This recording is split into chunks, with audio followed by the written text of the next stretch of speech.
ഇത്രയും കാലം ഞാൻ ഒരുപാട് ചിരിപ്പിക്കുകയും ചിരിക്കുകയും ചെയ്തുവെന്നും എന്നാൽ കഴിഞ്ഞ കുറച്ചു കാലമായി താൻ ദിവസവും കരഞ്ഞുകൊണ്ടിരിക്കുകയാണെന്നും നടൻ ദിലീപ്. ചിരിപ്പിക്കാൻ ശ്രമിച്ചുകൊണ്ടിരിക്കുന്ന തനിക്ക് നിലനിൽക്കാൻ ഈ സിനിമ ആവശ്യമാണെന്നും ദിലീപ് മനസ്സു തുറന്നു. തൻ്റെ 149ാമത്തെ സിനിമയായ പവി കെയർടേക്കറിൻ്റെ ഓഡിയോ ലോഞ്ചിൽ സംസാരിക്കുകയായിരുന്നു താരം. ദിലീപ് എൻ്റർടൈൻമെൻ്റ് ആണ് എന്നാണ് എല്ലാവരും പറയുന്നത്. ഒരു നടൻ എന്ന നിലയിൽ പല വേഷവും ഞാൻ ശ്രമിക്കാറുണ്ട്. പവി കെയർടേക്കർ എന്ന സിനിമ തിയേറ്ററിൽ എത്തുന്നത് പ്രിയപ്പെട്ട പ്രേക്ഷകരെ മാത്രം വിശ്വസിച്ചുകൊണ്ടാണ്.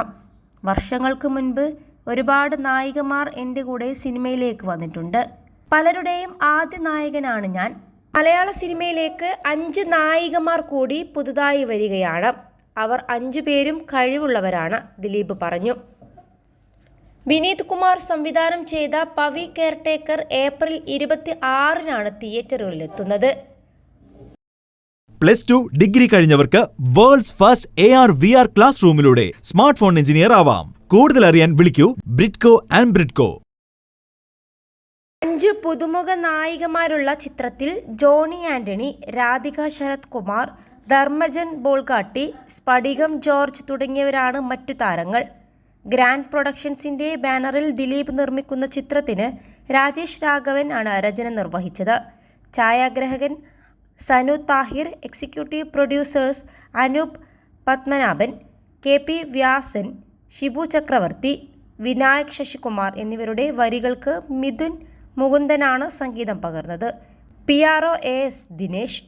അതേസമയം കഴിഞ്ഞ ദിവസങ്ങളിൽ നടിയെ ആക്രമിച്ച കേസിൽ എറണാകുളം പ്രിൻസിപ്പൽ ജില്ലാ സെഷൻസ് ജഡ്ജിയുടെ അന്വേഷണ റിപ്പോർട്ടിലെ മൊഴിപ്പകർപ്പ് അതിജീവിതക്ക് കൈമാറാനുള്ള ഹൈക്കോടതി സിംഗിൾ ബെഞ്ച് ഉത്തരവിനെതിരെ നടൻ ദിലീപ് നൽകിയ അപ്പീൽ ഡിവിഷൻ ബെഞ്ച് തള്ളിയിരുന്നു. അന്തസ്സ് സംരക്ഷിക്കാനുള്ള തൻ്റെ അവകാശത്തെയാണ് ദിലീപ് ചോദ്യം ചെയ്യുന്നതെന്ന് അതിജീവിത ബോധിപ്പിച്ചിരുന്നു. മൊഴിപ്പകർപ്പിലെ വിവരങ്ങൾ അറിയാൻ ഹർജിക്കാരിയെന്ന നിലക്ക് അവകാശമുണ്ടെന്നും തീർപ്പായ കേസിൽ പുതിയ ഉപഹർജി സ്വീകരിക്കരുതെന്നും സുപ്രീം കോടതി വ്യക്തമാക്കിയിട്ടുണ്ടെന്നായിരുന്നു ദിലീപിൻ്റെ അഭിഭാഷകന്റെ വാദം.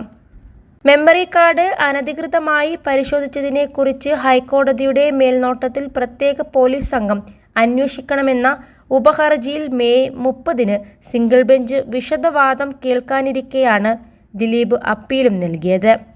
കോടതി കസ്റ്റഡിയിലായിരിക്കെ മെമ്മറി കാർഡിൻ്റെ ഹാഷ് വാല്യൂ മാറിയെന്ന് ഫോറൻസിക് പരിശോധനയിൽ വ്യക്തമായിരുന്നു. 2018 ജനുവരി 1-ന് രാത്രി 11:56-ന് അങ്കമാലി കോടതിയിലെ മജിസ്ട്രേറ്റ് ലീന റഷീദും ഡിസംബർ 13-ന് രാത്രി 10:58-ന് എറണാകുളം സെഷൻസ് കോടതിയിലെ ബെഞ്ച് ക്ലർക്ക് മഹേഷ് മോഹനും 2021 ജൂലൈ 19-ന് പകൽ വിചാരണ കോടതിയിലെ ശിരസ്തദാർ താജുദ്ദീൻ മെമ്മറി കാർഡിലെ ദൃശ്യങ്ങൾ പരിശോധിച്ചെന്നാണ് അന്വേഷണ റിപ്പോർട്ടിൽ പറയുന്നത്. 21 ലക്ഷത്തോളം സന്തുഷ്ടരായ ഉപഭോക്താക്കളും 2 ലക്ഷത്തോളം തിമിര ശസ്ത്രക്രിയകളും പൂർത്തിയാക്കിയ മലബാറിലെ ഏക കണ്ണാശുപത്രി Al Salama eye hospital road, Perinthalmanna.